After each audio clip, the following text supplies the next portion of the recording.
Hello my dear student, Siddharth classes में आप सभी लोगों का स्वागत है। आज हम विज्ञान के 10 महत्वपूर्ण प्रश्नों के बारे में जानेंगे जो बोर्ड एग्ज़ाम की दृष्टि से बहुत महत्वपूर्ण हैं।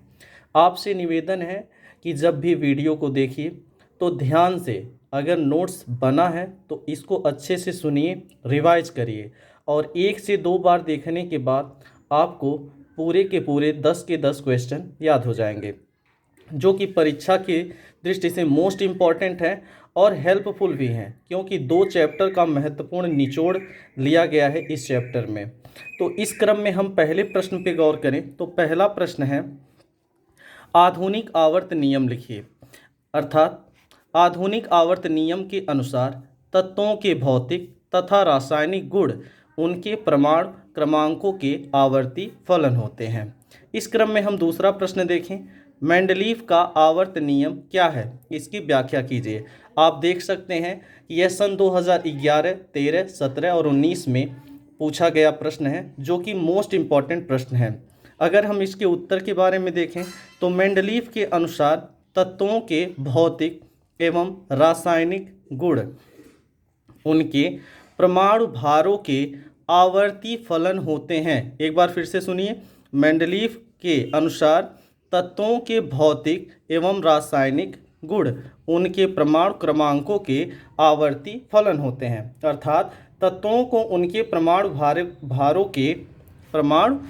के बढ़ते क्रम में, अर्थात तत्वों को उनके परमाणु भारों के बढ़ते क्रम में रखने पर समान गुणों वाले तत्व एक नियमित अंतराल के बाद आते हैं।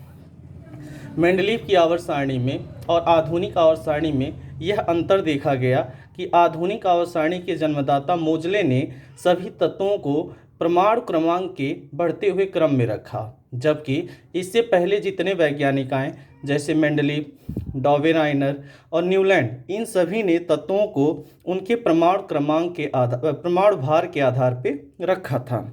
इस क्रम में हम तीसरा प्रश्न देखें, परमाणु क्रमांक 17 वाले तत्व का आवर्त सारणी में वर्ग तथा आवर्त लिखिए। हम ध्यान से इस प्रश्न को देखेंगे, यानी कि क्लोरीन 17 परमाणु क्रमांक वाला तत्व क्लोरीन का इलेक्ट्रॉनिक विन्यास अगर हम देखें 287, इसके इलेक्ट्रॉनिक विन्यास में 3 कोष सम्मिलित हैं। हम गिन सकते हैं 1, 2, 3, यानी 3 कोष इसमें सम्मिलित हैं, तथा इसके अंतिम कोष में 7 इलेक्ट्रॉन हैं। इसके अंतिम कोष में कितने इलेक्ट्रॉन हैं? 7 इलेक्ट्रॉन।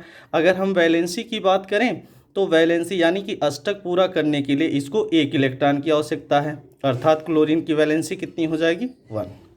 अतः क्लोरीन आवर्त सारणी में तृतीय आवर्त, किस आवर्त में? तृतीय आवर्त के सप्तम ए समूह में स्थित है, यानी कि 3 कोष का मतलब होगा वो तीसरे आवर्त में स्थित है। इस प्रकार हम आवर्त को जान लेंगे। और अगर समूह की बात की जाए तो सप्तम ए समूह में स्थित है। आप देख सकते हैं 13, 14, 15, 16, 17, 18, 19 लगातार यह परीक्षाओं में क्वेश्चन पूछे गए हैं। इसी प्रकार हम आगे देखें, दीर्घाकार आवर्त सारणी की प्रमुख विशेषता लिखिए। अब दीर्घाकार आवर्त सारणी की प्रमुख विशेषताएं क्या क्या हैं? यह आवर्त सारणी तत्वों के परमाणु क्रमांक पर आधारित है।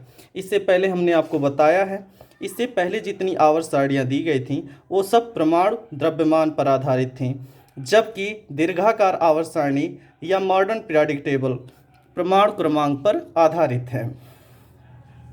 दूसरा देखें, इसमें तत्वों की स्थिति का सीधा संबंध उसके परमाणु इलेक्ट्रॉनिक विन्यास पर आधारित है।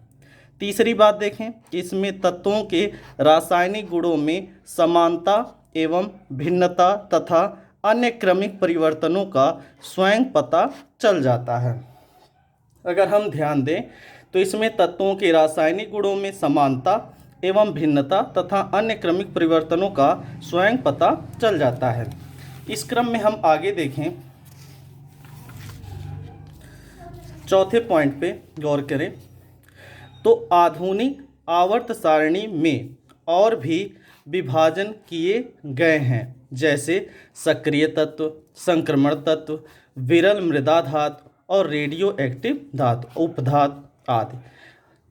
आधुनिक आवर्त सारणी में इनको अलग अलग समूह में रखा गया है, जबकि मेंडलीव की आवर्त सारणी में इन्हें अलग अलग समूह में नहीं रखा गया था।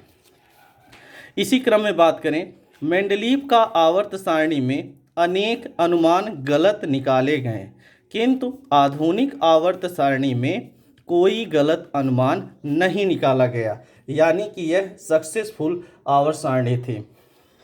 अगला क्वेश्चन हम देखें, श्वसन को परिभाषित कीजिए। अब आप देख सकते हैं परीक्षा की दृष्टि से कितना इंपॉर्टेंट प्रश्न है। अगर हम इस पे बात करें तो श्वसन वह क्रिया है जिसमें कोशिका के अंदर कार्बनिक यौगिकों प्रायः ग्लूकोज का ऑक्सीकरण, C6H12O6 ग्लूकोज का सूत्र मोस्ट इम्पॉर्टेंट, ग्लूकोज का ऑक्सीकरण होता है। इस क्रिया में कार्बन डाइऑक्साइड CO2 तथा ऊर्जा उत्पन्न होती है। इस ऊर्जा को विशेष ATP अणुओं में ऊर्जा के रूप में संचित किया जाता है। तो माय डियर स्टूडेंट, श्वसन वह क्रिया है जिसमें कोशिका के अंदर कार्बनिक यौगिकों प्रायः ग्लूकोज का ऑक्सीकरण होता है।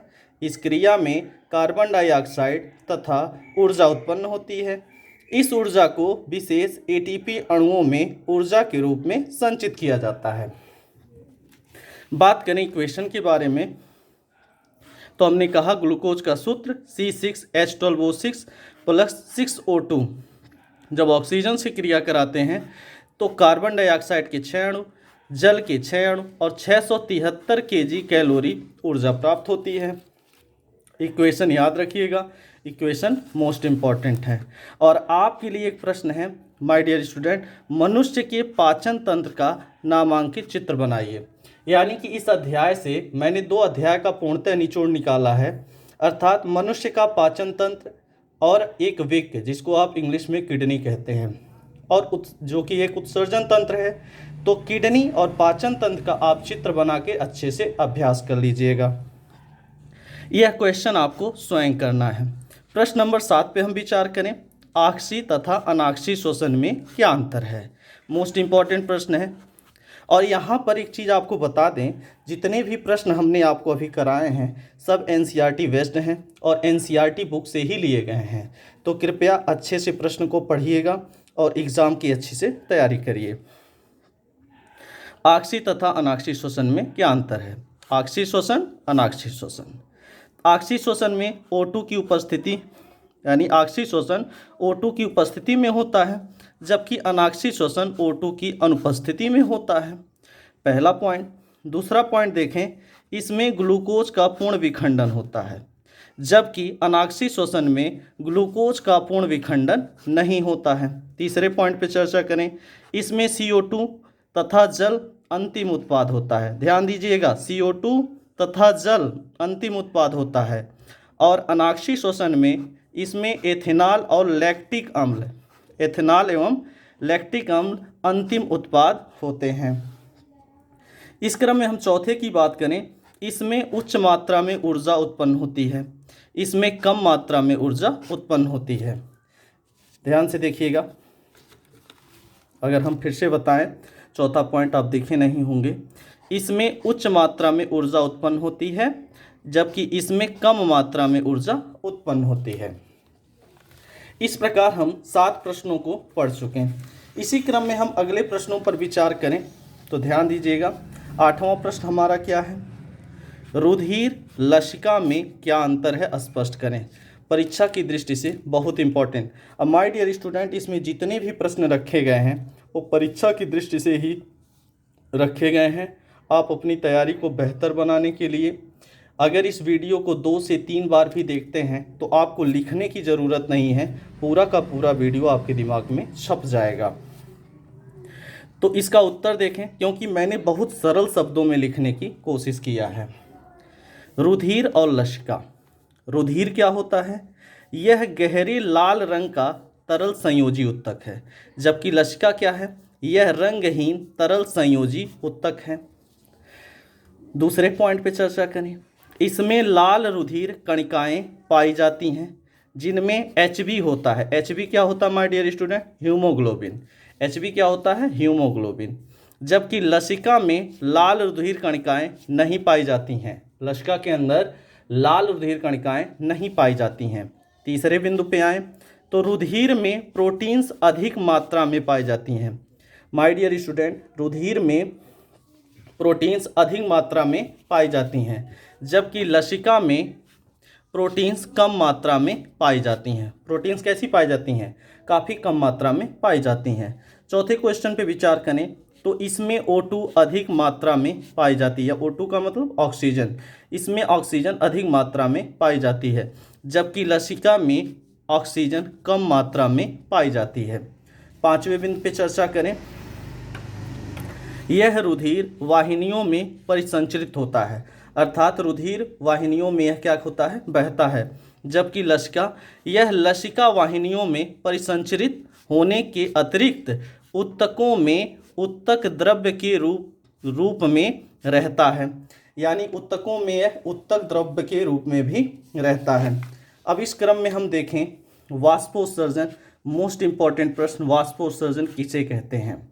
ध्यान से देखिए, वाष्पोत्सर्जन वह क्रिया है जिसमें जीवित पौधे अपनी वायवीय भागों, कैसी भागों? वायवीय, यानी कि जैसे पत्तियां, हरे परोह आदि के द्वारा आंतरिक उत्तकों से अतिरिक्त पानी को वाष्प के रूप में बाहर निकालते हैं, जिसे हम क्या कहते हैं? वाष्पोत्सर्जन कहते हैं।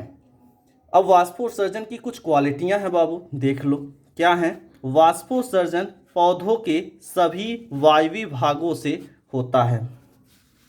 कैसा होता है? वाष्पोत्सर्जन पौधों के सभी वायवीय भागों से होता है। वाष्पोत्सर्जन को आवश्यक बुराई कहा गया है। वाष्पोत्सर्जन को आवश्यक बुराई क्यों कहा गया है? क्योंकि अधिक मात्रा में क्या करते हैं? जल का वाष्पन करते हैं, इसलिए इसे आवश्यक बुराई कहा गया है। तीसरा पॉइंट, वाष्पोत्सर्जन के द्वारा चूषण बल, कैसा बल? चूषण बल उत्पन्न होता है, जो रसारोहण के लिए अत्यंत महत्वपूर्ण होते हैं। जो रसारोहण के लिए क्या होता है? अत्यंत महत्वपूर्ण होता है। अब अगर हम बात करें इस क्रम में जाइलम तथा फ्लोएम, जाइलम तथा फ्लोएम में क्या अंतर है? तो याद रखिएगा, जाइलम ज अक्षर छिपा है, ज का अर्थ जल से, अर्थात जाइलम भूमि की सतह से खनिज एवं जल को ले जाता है, और फ्लोएम क्या करता है? जाइलम उत्तक पौधों में जल स्थानांतरित करता है, जबकि फ्लोएम जो होता है भोजन का स्थानांतरण करता है। फ्लोएम क्या करता है? भोजन का स्थानांतरण करता है। जैसा मैंने पहले आपको बताया था, 11वां किडनी का सचित्र वर्णन करें, तो माय डियर स्टूडेंट, आप किडनी का अर्थात वृक्क का अच्छे से चित्र बनाकर इसका वर्णन करिए, और ये 2 अभ्यास से अनुमानतः जितना निचोड़ था मैंने आपको दे दिया। अब आपका कर्तव्य है इसको ध्यान से वीडियो को 1 से 2 बार देखिए, पसंद आए तो लाइक करिए, कमेंट करिए और शेयर करिए, और अपनी तैयारी को बेहतर बनाइए। जय हिंद।